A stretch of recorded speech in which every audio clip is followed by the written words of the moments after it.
Let's get ready to rumble! Hello wonderful people, Connor Whitmore here again with another video for you on the Nawtystep channel, and it is time for the fifth and final video of Yearly Favourites Week 2024 as I bring you my top 50 bass singles or originals from last year. One track per artist, that is always how we do, for variety's sake, for freshness sake. We like it like that. Going upwards, as always, from 50 to number 1, with 50 more honourable mentions coming before that. No artist mentioned twice. Well, at least producers or the people making the music. I am saying that vocalists can be mentioned twice. I'm allowing that. But yeah, loads of variety here across the 100 that I'm about to show you, and over 20,000 tracks listened, originals listened last year. So to be in the top 100, it's gotta be pretty good. I'm hoping to do a listening party where we basically go through 50 to number 1 in order, in ascending order. We listen through them, we get in the chat, we have a good time. In previous years, I've only done it in a kind of audio format, but I think this year, I'm going to do it on Twitch. I'm going to stream it on Twitch and give the visual element as well. Not sure quite when I'm going to do it yet, but I will post about it on social media just to kind of let you guys know that it will be happening. So do look forward to that. It's always a lot of fun. Do join in if you want to get involved. Before we get going here, do drop your favourite bass originals, singles, whatever you want to call them, in the comment section down below, whether it's dubstep or D&B or trap or types of house or techno, complextro, garage, glitch hop, whatever it is within the realm of bass music. I want to know it. Again, put it in the comment section down below. Let's get the discussion going. That's the fun bit. But yes, here we go for the honourable mentions for the top bass singles from 2024. This list coming right now in alphabetical order by way of artist name, with the main list 50 up to number 1, like I said, coming directly after that. I'll see you guys in a bit.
Okay, the honourable mentions are done and dusted. There we go. Hope you saw a couple in there that you loved from last year and that you hopefully still love now. And then beyond that, maybe a couple that you just recognised and you're like, oh yeah, I do know that track actually. Well done, Connor, for putting that in. But now we have the main list, and just before we get into that, I do want to say that from 50 up to 31 here, we're just going to be kind of blitzing through the names.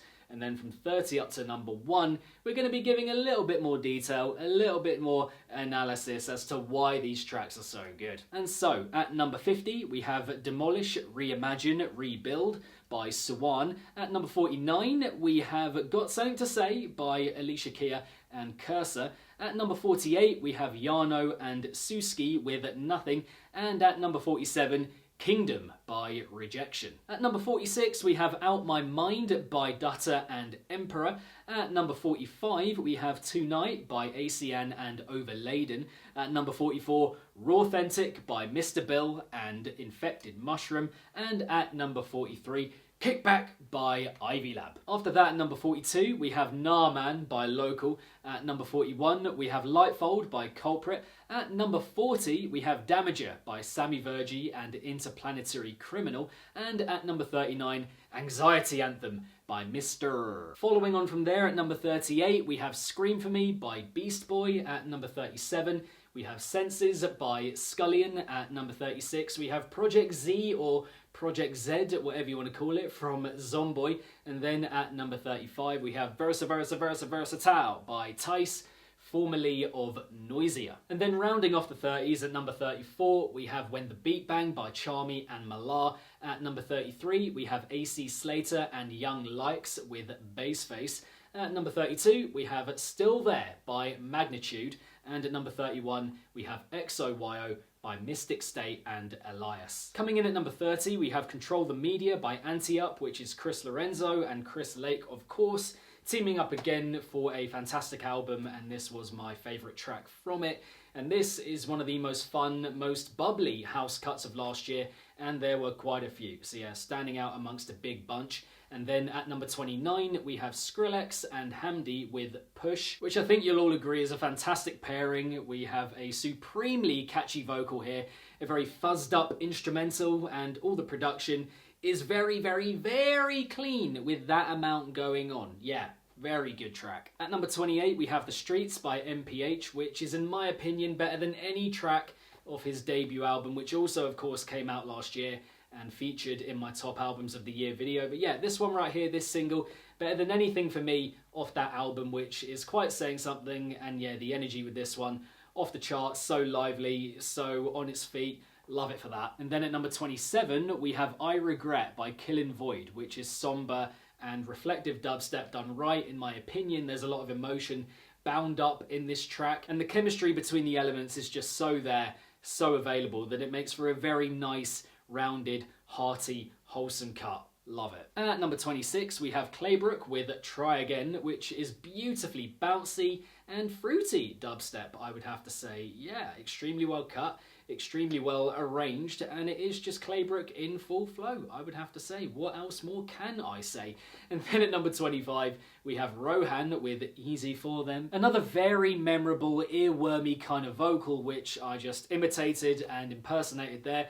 Pretty good, I thought. Let me know what you would mark it in the comment section down below. But yeah, very pinpointed execution that we get here also, and just plump production overall. So good. After that, at number 24, we have Crash the Party by Wewek, his staple, iconic, vintage, classic jungle terror style, just kind of doing its thing, letting itself be known. And yeah, big party vibes here, quite tribal, quite animalistic. Everything there is to love about that style, in my opinion. And then after that, following that, at number 23, we have Not Enough by One True God and Eddie, which arises from the deepest depths of dark house. Really earthy tune, this one. Chamber-like kind of feel to it, loads of atmosphere, echo, all that good stuff, and just everything you'd associate with these two matching together really well here. Great combination, and it just works. Moving on, at number 22, we have Espontáneo by The Red Noise and Makongo, which is a really groovy, wonderfully groovy, in fact, but also intricate 140 kind of tune, and there's a really nice velvety Portuguese vocal, I think it is, layered over the top. Yeah, just such a gorgeous cut, really good track. And then after that, at number 21, we have Vertigo by Wink. Another sensational vocal refrain on this list, but also from him. In his discography, he's got quite a few, and this definitely adds to that right here. I also think this is one of his gnarliest tunes that we've got from him yet. Really good, quite a grimace about it, and I like that. And yeah, we are witnessing a generational talent right here. We really are. My head's spinning, head spinning, head spinning. Okay, at number 20, we have Armed and Dangerous by Opidan and Cutty Ranks, which is another very bubbly house cut, another very upbeat and joyous house cut, with energy that's very much off the chart, and the marriage that we get here between instrumental and vocal, a buoyant instrumental and quite a devilish, cheeky kind of vocal that we get there from Cutty Ranks is just so there. Yeah, the chemistry, the marriage between them, really good, and yeah, just what a fun tune. Then at number 19, we have Gravel in Your Heart by Muerte, which is probably actually my favourite heavy Muerte track after Sleep Puppet, which is of course a little bit lighter, a little bit less full-on and heavy, which he is known for most, of course. But yeah, the metallic, rubbery kind of yoy, snarling kind of sounds that we get in this track are some of my favourites from last year. And yeah, this track just absolutely feckin' slaps. At number 18, we have Lost Call by No Manner, which is an emotion-fueled, driving, surging kind of electro house cut with a lot of feeling bound up in it. Melodically, musicality-wise, I think this track is excellent, really gets you in the stomach, in the feels with that, and it really does just get me up for anything, which is high praise, I think, coming from your boy. And my favourite from his most recent album, of course. So, yeah, very solid. And coming in at number 17, we have Perk's Statement by Butte Noise, which is, in my opinion, one of his best tracks yet in his entire discography.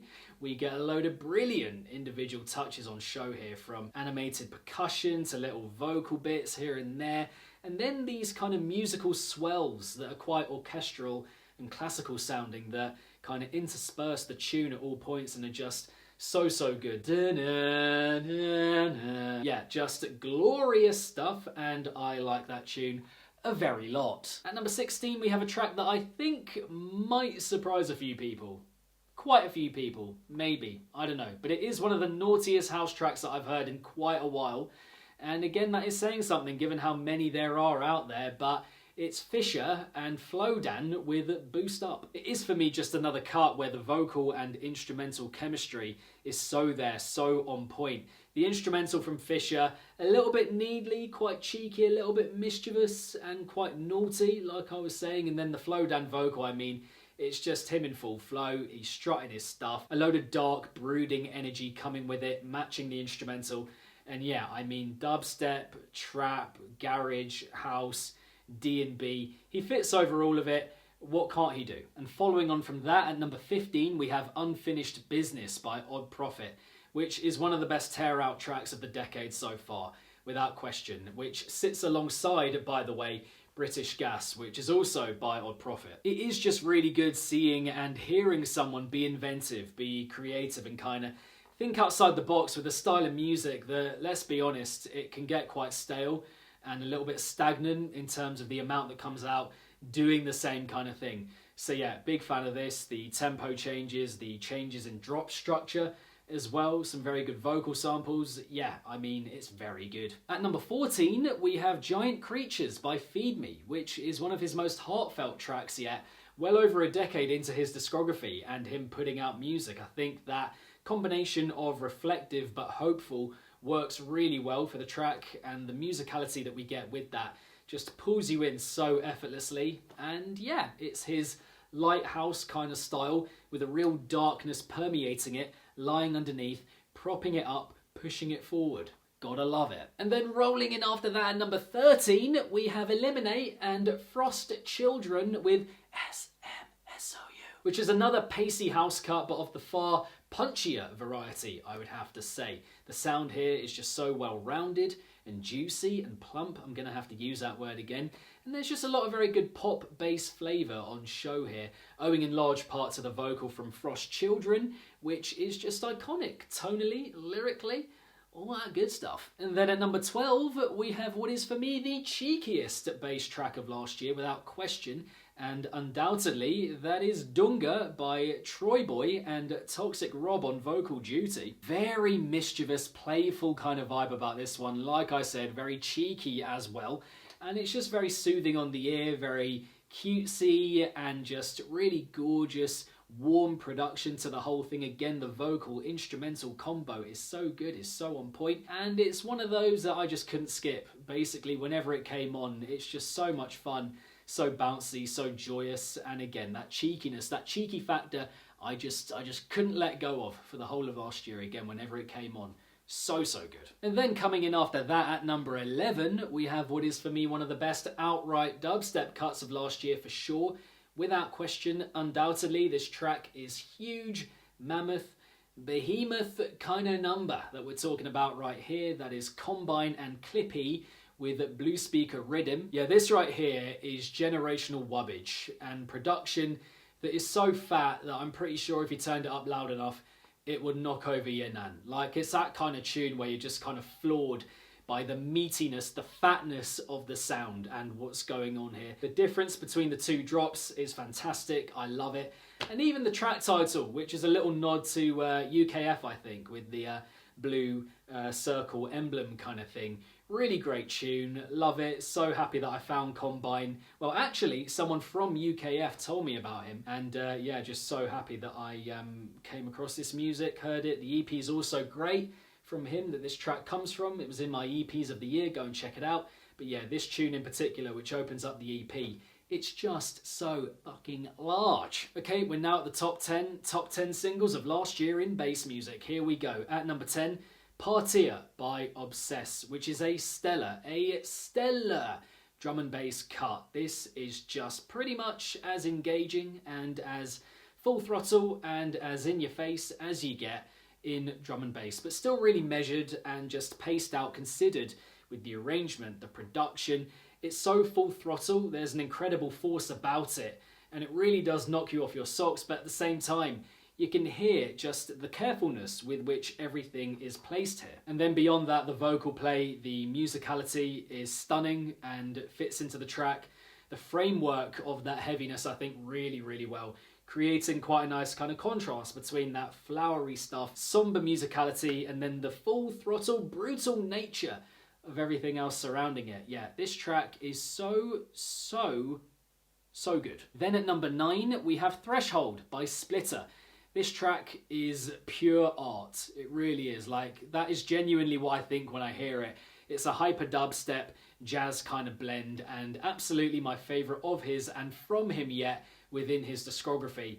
And I think with this cut, it's the kind of thing as well of like, with this much going on, and for it to sound as methodical and kind of thought out and just well managed and put together overall, it's just extremely impressive. And whenever I hear it, I can't also help but think that this level of ambition, this level of genre fusing, if you know what I mean, is just what the scene needs more of. You know, that kind of trying things out and blending things together that maybe on or in principle shouldn't really work on paper.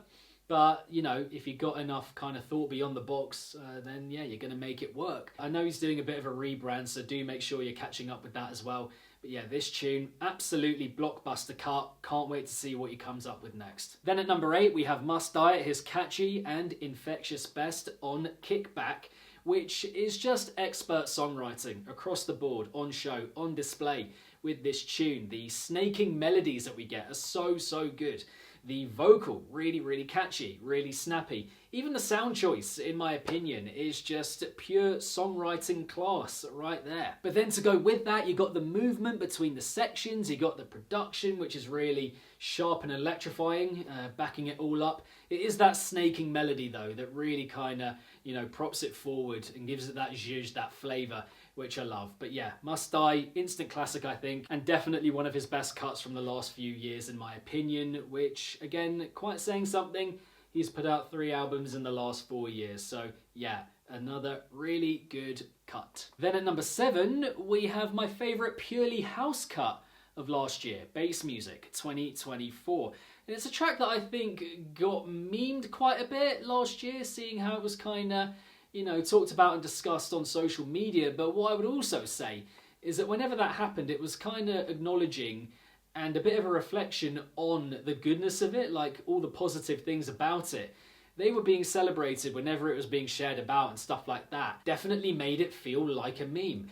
It's Flight FM by Joy Orbison. The fuzz and the vibration of this tune in combination with the pace of it, the way it builds up and winds up like a toy of some kind, you know, that little cog in the bit of plastic itself. It's just going wow. Yeah, for me, absolutely irresistible. I kept going back to it again and again and again and again over the course of the year. There was just nothing that could really properly match that particular thing that it was delivering, just that warmth on the ear, just, you know, midway to full volume, just right in between that purely deep in your ear holes. I mean, what's not to like? Okay, at number 6, now we've talked quite a bit, I think, in this video about vocalist, instrumentalist combinations, how good they are, how good they can be, how many good ones we've had in this list so far. So sorry for the chair creaking.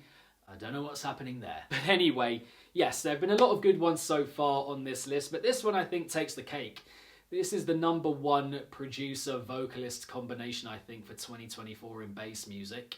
It is Free World by Klax and Nestle. We've talked about chemistry before on this video already. We have, but this just takes it up another level. It really does. And it is mad how well it works when you think about it. What we get here, a heavy trap kind of producer. And then what is, I think, correct me if I'm wrong, Nestle, I think mostly an R&B singer, R&B vocalist. I mean, he does quite a bit of bass stuff, but I think that might be what he majors in. But yeah, that combination, the extent to which it works and functions and really well, it's just so good. The heaviness is powerful, strong, precise, which is a really good mix for having a lot of force, but also being quite clear on the ear, I think, given how much is going on. And then the Nestle vocal, just full of story, very enchanting and alluring as well. Yeah, super good, what a combination, and very, very worthy of a place just outside the top 5. Okay, next up at #5, we have a combination of producers that I don't think anyone truly grasped or knew or kind of clocked how much we needed for ourselves within the scene generally. I mean, it is colossal, it's huge, and you know, they really delivered. It could have been that they came together here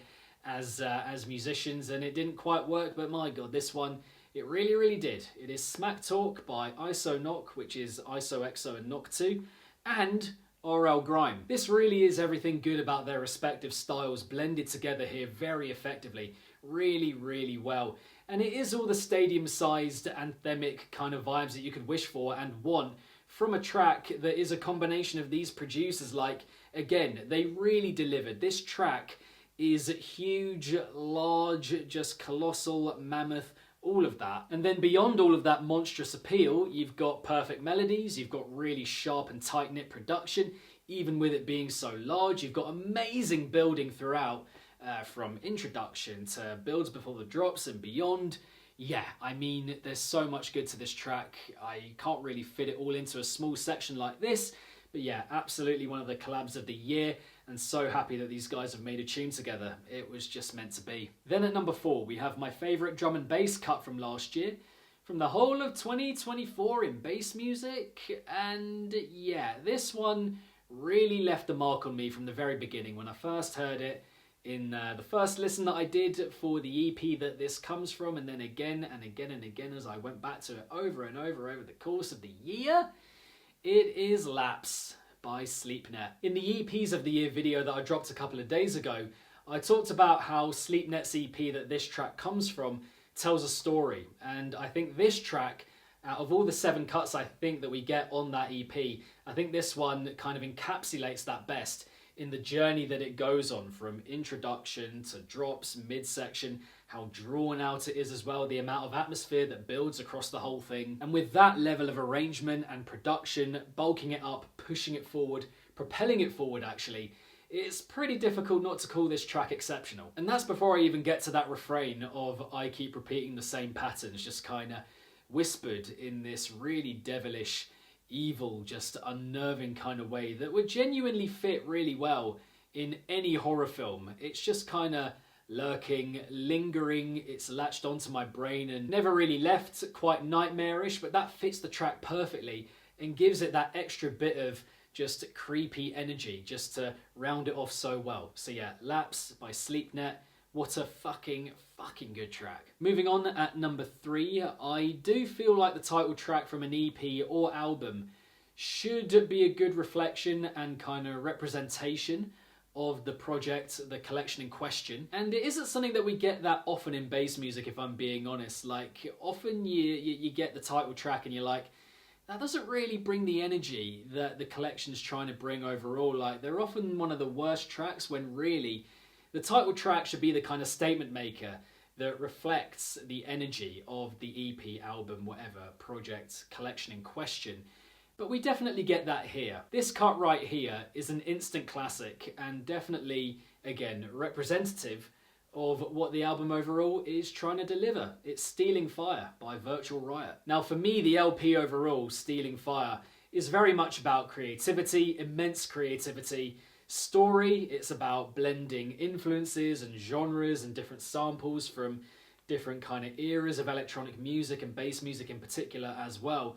And yeah, that is very much reflected in this title cut right here. The thing that I love about this tune is the movement and the shift between moods and genres as well throughout the cut. So you got the seismic house kind of opening it up, and then you got the calming, soothing, but also curious midsection that we get in the middle. And then that moves on towards that crazy, insane, mechanical bro step kind of switch up for the second drop. So what we get here is the listener embarking on quite a journey through the production and the ideas, the innovation of Virtual Riot. And those transitions, that movement again from section to section, is one of the best journeys of the whole of last year in bass music for sure. But then also beyond that, you've got the Skrillex samples, you've got the Prodigy samples, you've got the Disclosure samples. Like, there's so much being brought together here. It's such a whirlwind again of different things being meshed and blended together with a palpable energy as well from start to finish. So like, you know, once you're locked in, it's pretty difficult to pause it or tear yourself away from it. So yeah, Stealing Fire, great track. Again, great reflection and representation of what the album Stealing Fire is all about. And yeah, one that will live long in the memory for me, I think. It's definitely one of my favourites from him yet of all time. So that is quite saying something given how much he's putting out. A really, really tremendous tune. Then moving on at number 2, it isn't often, I think, that a recently released dubstep cut truly, properly, fully transports me back to the early 2010s golden era of that music, and actually sounds like it was made in that era and captures all the good, all the magic of that particular style of music. But yeah, this track is unique in that way, and definitely 100% does that. It is Dope 1 by Sizzy and Allswell. I mentioned it in my Albums of the Year video, but the opening 2 minutes of this cut might be, maybe, possibly, potentially my favourite section of dubstep this decade so far. I'm just going to say it, just going to put it out there. Not saying it's the outright best objectively, of course I'm not saying that, but my favourite, quite possibly. Like the Brown and Gammon vibes here, the Dr. P vibes here, the Flux Pavilion vibes here, like that kind of thing is so difficult and tough to execute, but honestly, they've really achieved that here, again, with the opening 2 minutes of this cut. Now, the second half, or the second drop, which isn't really much of a drop, which is kind of the point I'm trying to make, I've had to get used to that, I have to admit. Like, initially, really didn't like it, didn't get how it fit within the context of the tune, but the more I've gone back to it, the more I've tried to appreciate it and seen, or tried to see how it is or acts as a follow-up, again, to that first couple of minutes that we get, the more I've learned that, yeah, it really works, and it does have a part, it does have a place within the tune overall, and acts as a very somber, very nice, soothing, and kind of calming companion, in a way, to the heaviness and the wildness of that first couple of minutes that we get there. So yeah, now, I think I get it. Beyond that, melodically perfect, we even get that little flute kind of moment at the end. I mean, yeah, this track is just full of gorgeous touches, but then also timeless energy and a real aura. So quite a mix of feelings, emotions, and moods that we're getting with this track, influences as well. And again, really does take you on a bit of a ride, this track, from such an exceptional couple of minutes to a relatively more quelled following few minutes that we get after that. But yeah, now I get it, how it all kind of works together, comes together as a tune overall. It's bloody good, it's Dope 1, it's Sizzy, it's Allswell, really, really on point. But coming in at number 1, my favourite bass original, single, cut, track, whatever you want to call it, of last year, in bass music. Yeah, this is one of the most outrageously creative tracks of the whole of the 2020s so far, not just this year. This track is wild, and it is material like this, I think, that just reminds me of the capability of bass music to, you know, be a bit kooky, be a bit, you know, out there, not take itself too seriously, be quite extra in the best way possible, if you know what I mean. In a very, very, very good way. I absolutely love this track, and yeah, you know, more than any other one, I just, whenever it came on, really, really genuinely couldn't skip it, couldn't press pause. I just had to hear it every single time. The amount of dopamine and serotonin this track has given me.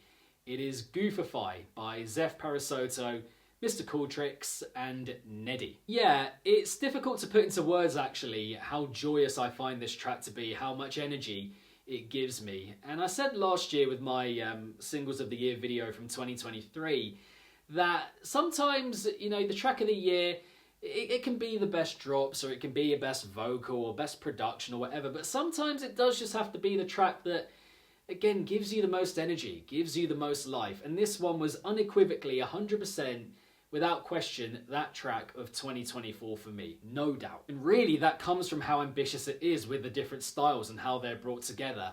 Like, the way that this track jumps from one thing to another and is so unapologetically itself in the process of that. You've got Zeph Parasoto on the vocals being as kooky, off the wall and kind of wacky and stupid in the best way as possible. It's really infectious stuff, really good. But then the instrumental as well, which is the most colourful, vibrant, radiant thing given who's involved here. Unsurprising, but yeah, all of those adjectives that you could imagine. Genuinely taking your attention in every direction imaginable, but then at the same time having this very purposeful, streamlined feel to it where the direction of it is just clear at all times, and the goal and the aim of the track is just apparent and very available to the listener, again, throughout the whole thing. But yeah, when I boil it down, more than any other cut from last year, I just couldn't stop listening to it. And from the very first time I heard it, I kind of knew it had an undefeated kind of vibe about it. You know, I heard it and I was like,